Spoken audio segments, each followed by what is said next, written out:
to the Dream Big Mentorship Aspiring Leaders webinar series. Tonight we're looking at two leaders with us this evening who is going to talk to us about interviewing tips for aspiring school leaders. We have Justin Thomas with us, who is a principal from Nanny Berry Elementary School in Henderson, Tennessee, which is just outside of Nashville. And we had Chad Linsman with us from Graham Middle School in St. Paris, Ohio, which is in between Dayton and Columbus. So, gentlemen, thank you so much, first of all, for being part of our cohort.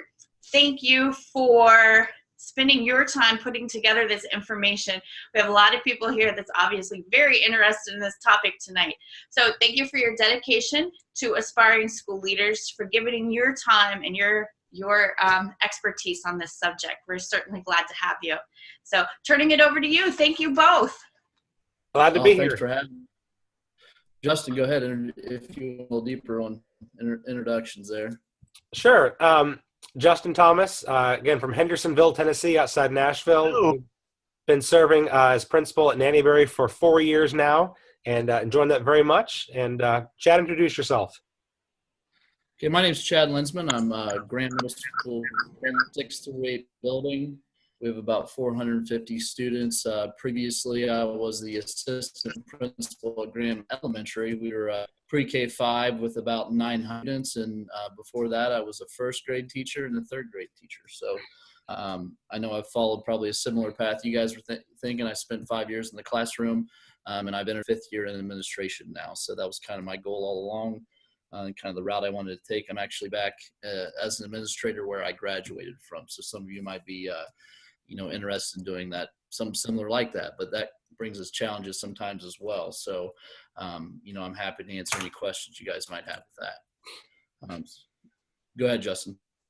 All right. Well, before we get started, I just wanted to remind everybody to open up their chat so that they can be part of that if there's any questions they have going forward. But we're just going to, the format we're going to do tonight is Chad and I have agreed to sort of switch off questions that you may need to be prepared to answer and give some thoughts about maybe a direction you might want to go, or at least what you might want to think about as you approach those types of scenarios. So one of the first ones I thought of, and I'll lead off here, was when working with faculty, describe a good balance of pressure and support. And what I mean by that is there'll be times where you have accountability type items that you need to be responsive to, and that sometimes requires pressure of being rigorously, showing fidelity to the curriculum, measuring standards in a specific way, supporting autonomy, giving teachers rein to do different things. And sometimes those two can conflict with each other. So not that I can give you a specific answer about what the balance should be, but it always seems like as principals, we're on the wrong side, a little bit of one or the other. We're giving too much pressure at the expense of autonomy and creativity, or we're giving too much support and autonomy at the expense of structures that make sense, safety, things of that nature.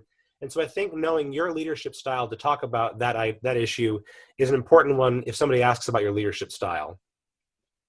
Yeah, I think pushing anything, when you're uncomfortable, you're growing. I think that's where it goes to. So, we have to make sure there's some support going on, and we're pushing people outside their comfort zone and looking for growth because, we'll talk about this here in a little bit. All right, so if we're ready to move on to the next one, the piece would be, my thing would be coming in. What strengths will you bring to the position, the building, and the district? So when I say that, focus on what you're going to add to the district. When they're looking to bring somebody new in, they're not bringing somebody in that's going to maintain the status quo, and that's going to push the principal too to think a little differently than they did before. Just finishing up there, just coming in talking about what they're bringing you in for. You're coming in to sell yourself, and you're not coming in to sell something that they're used to having. What can you bring to the table that's different from the other stack of 50 applicants they have there? How are you going to bring value to the team? And you really have to focus on that when you're in your interview. What are you going to bring to the building that nobody else is, that you're going to rise to the top there? What are they going to leave and walk out of that interview with? They say, we have to bring them back because they have to be a part of this team. And they're going to know, within the first 10 minutes if you're that person, when you're selling yourself that way. And I think to piggyback on something he said, it almost sounds counterintuitive, but the idea of pushing your supervisor, if it's your first assistant principal gig, one of the things that I valued most about my relationship with my mentor principal when I first was hired as an assistant was that we would spar about stuff in a respectful way. I mean, I always knew the relationship was she was here and I was here, but she welcomed the challenging thinking. And a couple of days, we left work with one person's feeling a little bit hurt, but really was more about pride being wounded. And that's not about disrespect. It has to do with being somebody that is going to telling truth to power can be difficult. And if a leader in a principal role is not open to the idea of getting feedback, even if it's critical once in a while, it's hard for them to grow because they're insulated from feedback so much. And so I think as an applicant, again, it may sound counterintuitive, but if you can find a way to convey in an interview that your personality is one that they can count on honesty from you and transparency and innovation and things of that nature to question the way things have been done, again, walking that line between being respectful but also being forward speaking, I think making that known in your interview makes you attractive.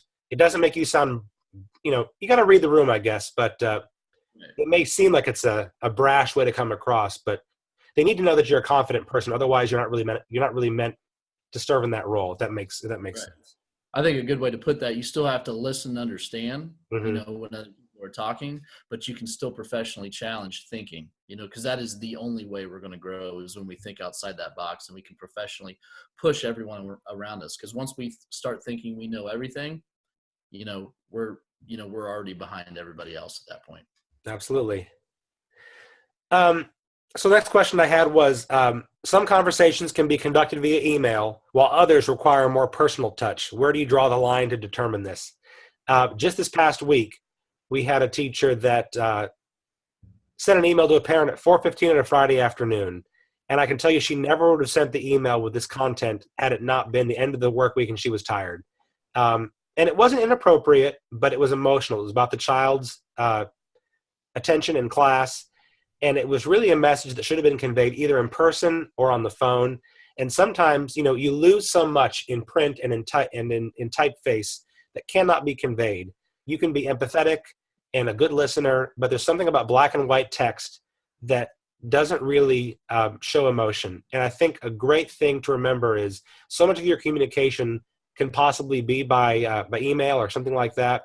Resist the urge to go the easy way and send an email, because sometimes you create a whole afternoon worth of problems for yourself because your tone was misinterpreted. I don't care how good your vocabulary is. I don't care how well you write. Sometimes there are situations you got to pick up the phone or ask to see the person face to face.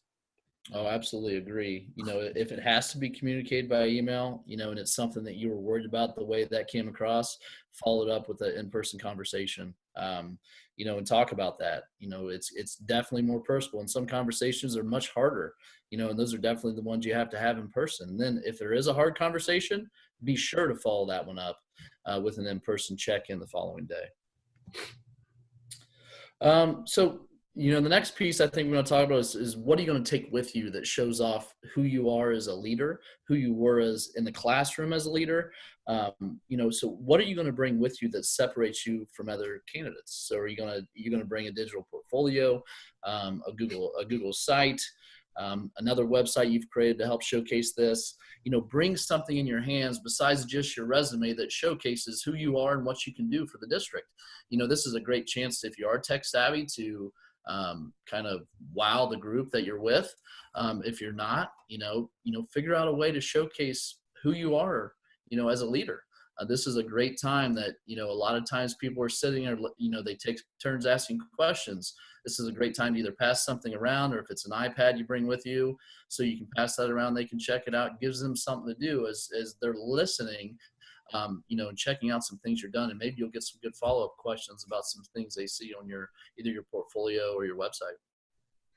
Yeah, and I'll say that I'm not a super techie guy, so I would have a hard time with that myself. So I think another angle there is if you don't really have a lot of specific school-based leadership experience where you could point to something you've done in the past that would be relevant to the role, think of something you've done civically or with your church. I mean, if you've had a boys basketball team from 2 different cities that you have coached in your free time over the last few years, and found a way to organize and manage that, and the fees associated with it. I mean, there's something in your life you are doing or have done that underscores your leadership capacity. Now, hopefully, you're already trying to do things with your current school position if you're a teacher, that you're asking your administrators for opportunities. So that's what you should be doing anyway. But I think the suggestion about a digital portfolio is an excellent one. If that's not your style, as it wouldn't be for me, something that makes the committee or the person you're talking to feel good about the idea because you have evidence of your leadership in action from something in the past or that's current. Absolutely. Pull some example in. You have to be relevant for that position. Is it mine? I guess mine. Okay. Yeah, you're up. All right. So this one's more just a statement, not a question. The statement is, don't surprise your boss.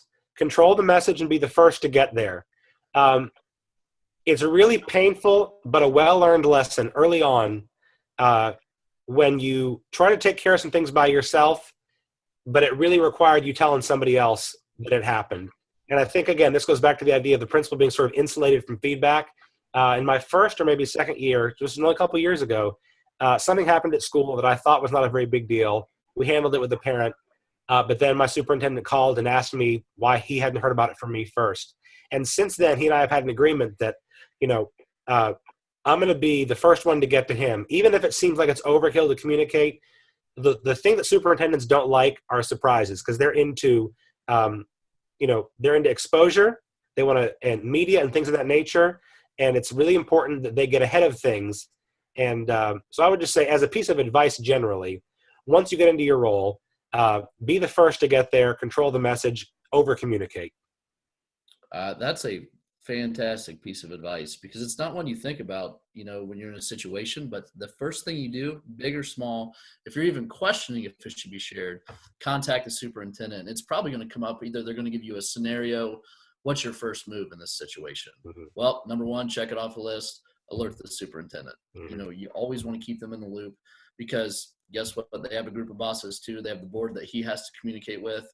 There's always a chain of command. And usually at every district too, they've got a certain way they handle connecting with the media. So if something happens, a lot of things aren't going to go through you. They're going to go through the superintendent.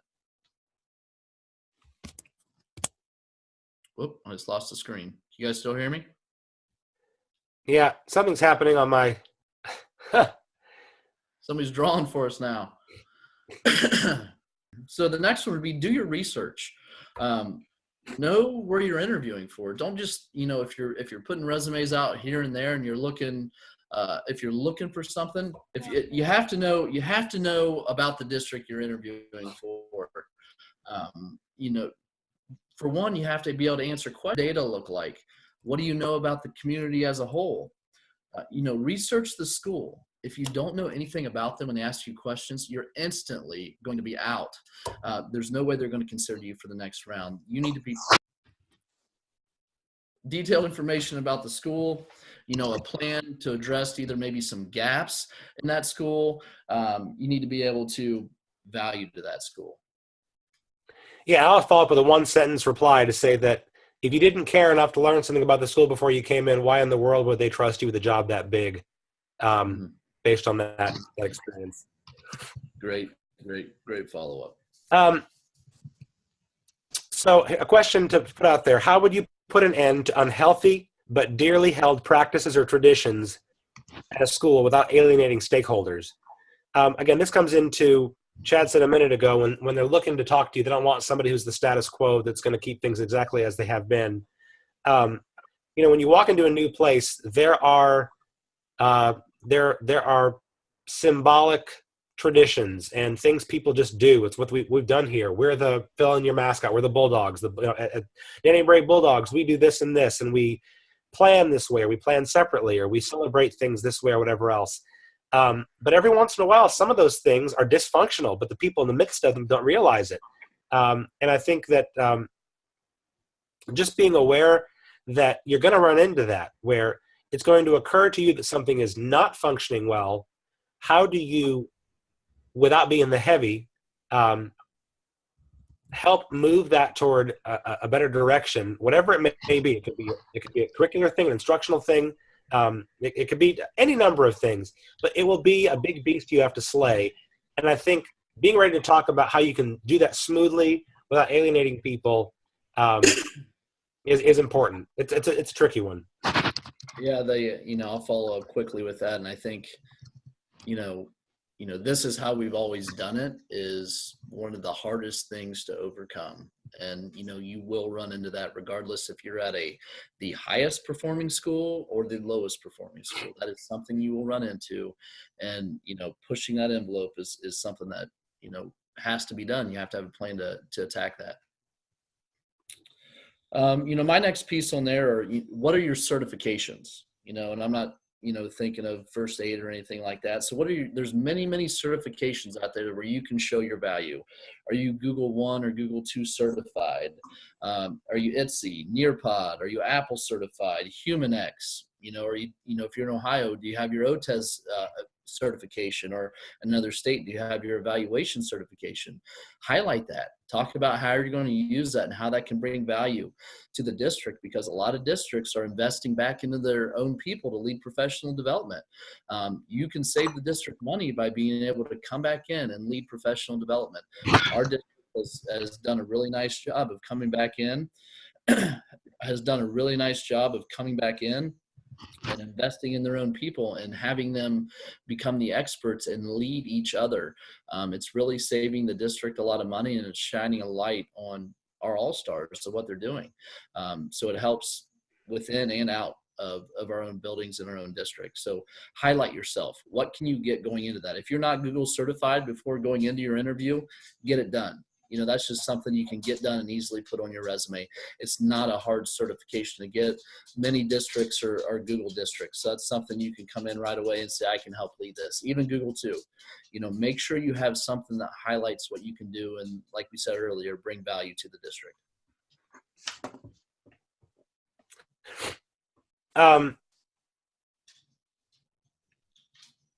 Okay, my next one is, how will you determine priorities and allocating funds? So you're going to have fundraisers, you'll have wrapping paper, you'll sell fudge, candy, oranges, whatever else, and you may have district allocation.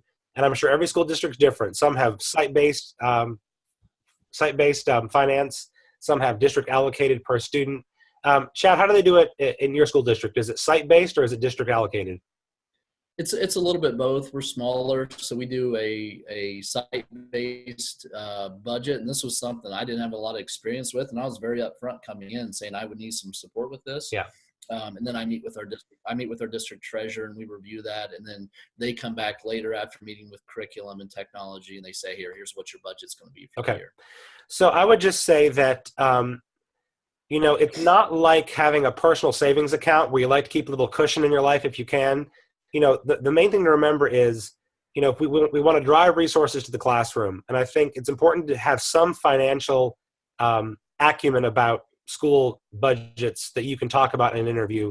The main one being that the idea is to spend this year's money on this year's kids. I know it gets scary to see your account balance dwindling down, but really it's kind of like with my taxes. I don't want to owe anything, but I don't want to pay anything. So I like to get as close as I possibly can, because you want to go into the summer with some money prepared to open up some purchase orders for the new school year.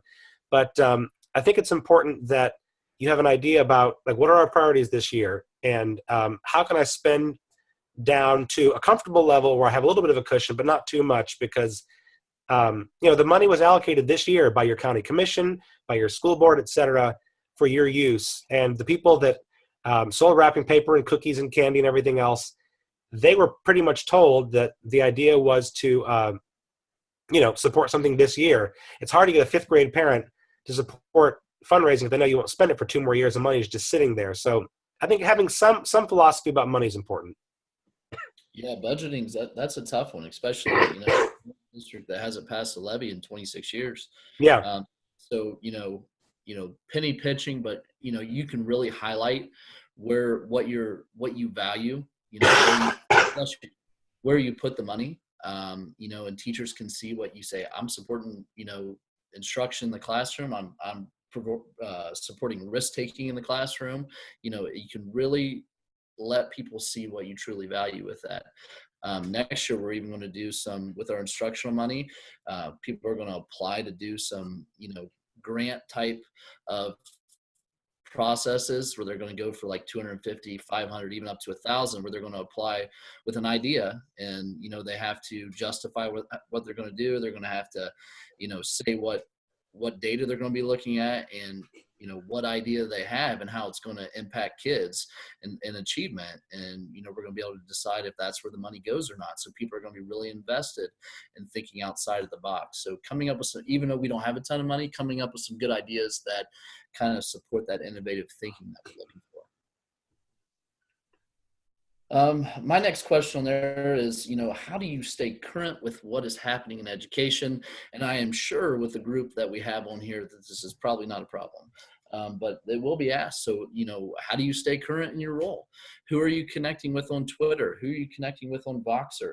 Who do you follow? Who should, if that group of people interviewing you, who should they follow? Who should they grow with?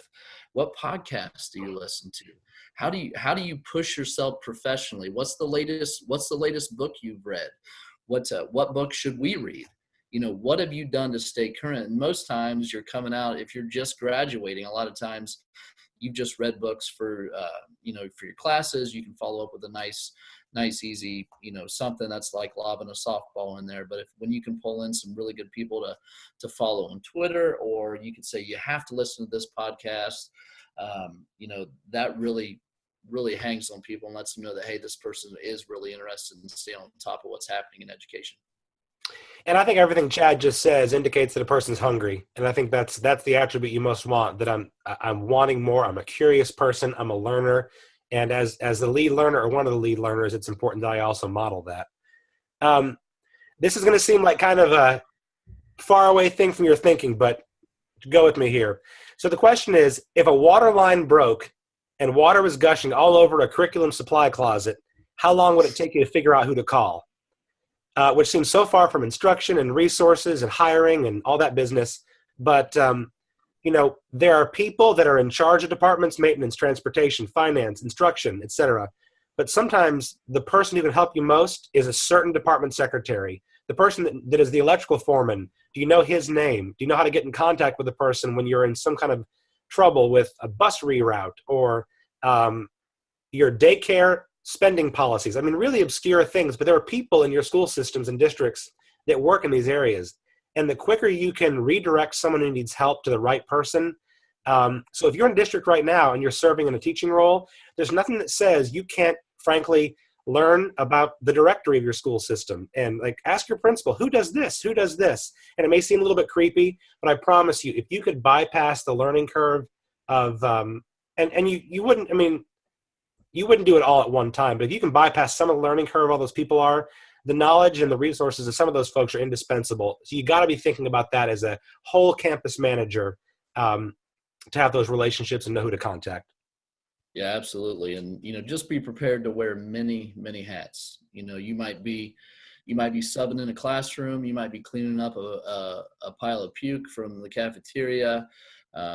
You're dealing with an outbreak of lice or bed bugs that you have to come back and figure out, how to communicate that out or how to keep people calm in certain situations. So just be prepared to wear many, many different hats while you're an administrator. My next focus item here is, focus on building trust through building relationships and encouraging risk-taking. If you could, I'm just thinking if I'm interviewing for an assistant principal, this would be one of the main things I'm looking for. Somebody to say, how can you bring value to my building?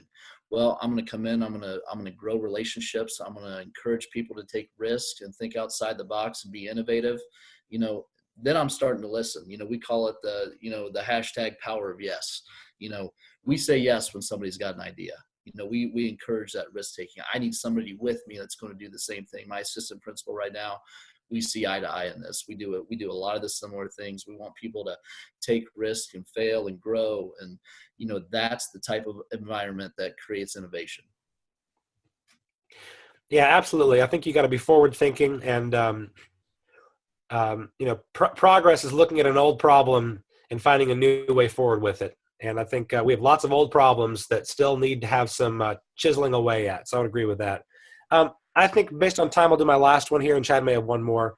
I think with all these ideas about culture and encouraging risk-taking, et cetera, you do need to be prepared for some specific conversation about instructional techniques. And I think a really basic one would be, you have a classroom, let's say 25 kids, and they're all different levels. To talk about some really specific differentiation strategies. If for middle school, may look different than a first grade classroom or a high school. But we know that our learners come to us with all different kinds of home situations, background experiences, cultural experiences.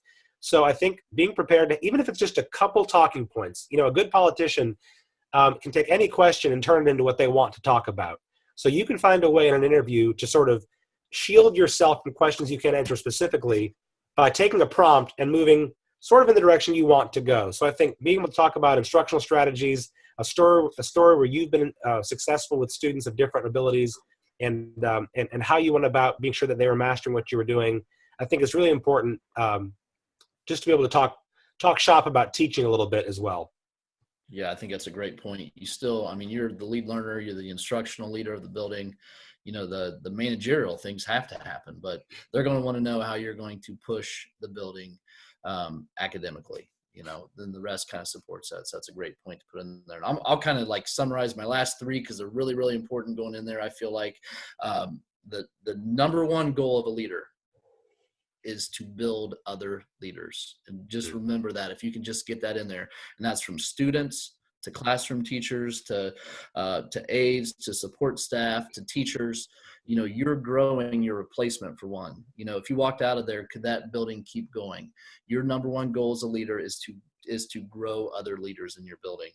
My next point would be to tell your story. How do you communicate and sell your building, sell your district, sell what you're doing in your building on a daily basis through kids, through communication? You'll never win an award for communication, but how are you going to do the best to get it out there? How are you going to tell your own story? And I'll tell you, social media is a great way to get there. And finally, make sure you guys end up with some questions about, finish it off with some questions you want to ask them that are deeper questions. How do you see this person fitting into the role? How do you provide growth within the district? Where do you see me in 5 years? How do you give the assistant principals or the principals the opportunity to professional development? You can use those questions to kind of shine a light on things that you're really, like we talked about earlier, you're eager to grow in the role. And you're going to make mistakes along the way, but let them know that you're going to fight through there and you're going to do everything you can to be the best thing that's ever happened to that building. Yeah, and I'll wrap up and piggyback on that. Our school byline that we have at the end of every email of mine or every weekly newsletter is getting better all the time. And that's something I selected because whether you're a first-year teacher, a 15th-year teacher leader, a fourth grade student, no matter where you are, you can be getting better versus yourself. I think sometimes we get caught up in this growth versus achievement question. And I often think that if we focus on growth and celebrating that evolution from one place to another, it can be pretty depressing to compare myself against somebody else who is much more experienced, much more versed in something. Let's compare us against how we were yesterday and let that be our benchmark. And I think also Chad makes a great point about if you ask the interviewer questions that give a little bit of a sneak peek into who you are and what you care about. I think that's I had not thought of that. I think that's a brilliant way to sort of, get these people to know this is what this guy thinks about and what he or she cares about. And that tells them a lot. Even if their questions don't give you a chance to get to that, you've pretty much forced that into the conversation. That's an impression that's going to last. So anyway, I guess we can stick around a couple minutes if any questions on chat, but appreciate the chance to do this tonight and to visit with Chad. And Chad, I learned a lot from you. Thanks for doing it with me. Yeah, thank